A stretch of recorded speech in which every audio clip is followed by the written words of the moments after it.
Welcome to Pindar Poetry. We hope you learned something new. In this video, I will explain how to adjust headlights on a Subaru Outback. First, let's get your car ready.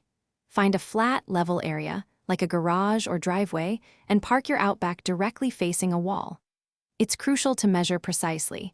Ensure the front of your vehicle is exactly 25 feet away from that wall. Finally, use some tape to mark the wall at the exact center height of each headlight. Now, let's create your aiming target. Measure the height from the ground to the center of your headlight projector.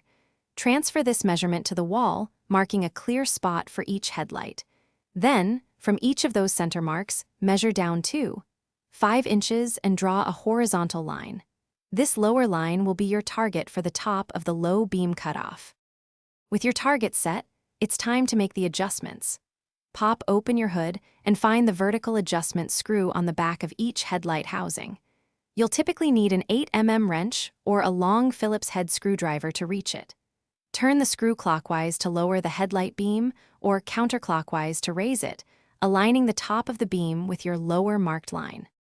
After adjusting, double-check that both headlight beams are perfectly aligned with the lower lines you marked on the wall. Once satisfied, take your Subaru Outback for a night drive to confirm optimal visibility and ensure you're not blinding oncoming traffic. Small tweaks might be needed for perfection. Remember to check the video description for links to other helpful guides and some great deals, including the new Kindle Paperwhite for all your reading needs. Your safety and others on the road are paramount. Thanks for watching. Consider subscribing if we helped you.